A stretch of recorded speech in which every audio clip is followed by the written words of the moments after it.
And now we come to the final deserving.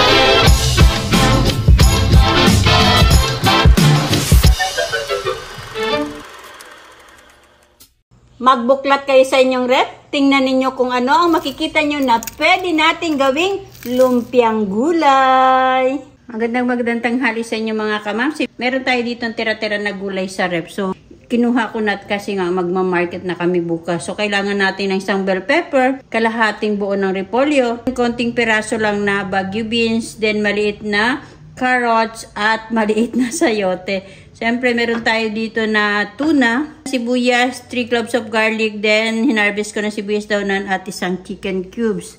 So, gagamit pa rin tayo ng mga pampalasa mamaya mga kamamsi. So, nagpainit na tayo ng kawali. Maglagay tayo ng konting oil. Lagay natin yung 3 cloves of garlic, then isang sibuyas.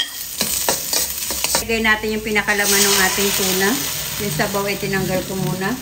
Yung mga walang karne dyan sa rep, kagaya ko, edi kuha kayo dyan ng isang century tuna o di kaya ay itlog. Then, isama natin sa ating gulay na tira-tira. O, di may ulam na tayo. Diskartihan lang yan mga kamangsi ko. Ganun lang yun ang para-paraan lang. 15 pieces ito na Baguio beans. So, igisa na rin natin dyan. Yung sayote na napakaliit. Sira kasi yung kalahati. Eh di syempre, yung kalahati lang ang nailagay ko. Igisa lang natin yan. Lagay na rin natin yung ating isang bell pepper. Then, ang ating tira-tira na carrots. So, tingnan nyo. Oh. Lagay muna natin yung isang chicken cubes. Konting toyo. Depende sa inyong panglasa.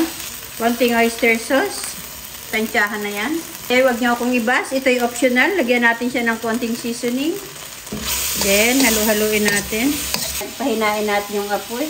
Maglagay tayo ng konting pamintang durog. Saka natin ilagay yung sabaw ng ating tuna. Lagay natin yung ating sibuyas dahunan. Then, ang ating kalahati ng repolyo. Then, i-mix natin.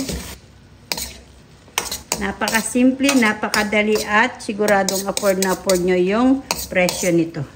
So, ayan mga kamamsi, luto na ang ating gulay. So, ito na mga kamamsi, off na natin ang ating stove. Huwag natin i-overcook. Habang nakasala yung ating gulay, paghiwa-hiwalay muna natin yung ating lumpia wrapper. Meron ako nabili dito na isang balot na lumpia wrapper. Paghiwa-hiwalayin muna natin.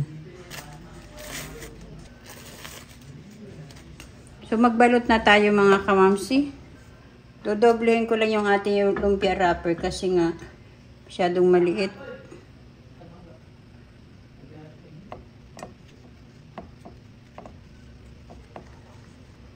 Then, pahiran natin ng konting tubig para dumikit. So, eto na siya. Ito yung kinalabasan ng ating gulay mga kamamsi. So, prituhin na natin ito lahat. Lagay tayo ng oil. Mainit na yung ating oil. Prituhin na natin to. Then, medyo pahinain natin yung ating apoy. Hindi ko na siya dinit-fry mga kamamsi kasi sayang yung oil. Alam nyo naman na mahal yung oil. Baligtarin na lang natin yan. So, sandali lang naman yan maluto kasi nga luto na yan dati.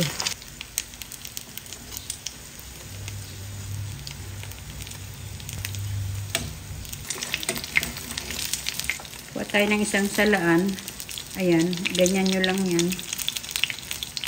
Para mawala yung mga excess oil. Habang tayo nagpiprito ay nag-slice na ako ng sibuyas, then bawang, then naglagay ako ng suka. Itimplahan natin yan. Yan ang pinakasawsawan natin ng ating lumpiang gulay. So, ayan na mga kamamsi, luto ng ating lumpiang gulay. So, eto na mga kamamsi, tikman na natin ang ating simpleng lumpiang gulay. Madali lang itong gawin mga kamamsi, asukal, sibuyas, bawang, then konting pamintang durog, then lagyan nyo ng konting tubig para hindi masyadong maasim. So, kain po tayo mga kamamsi, then may sili syempre. Simple, pero masarap. Kain po tayo mga kamamsi.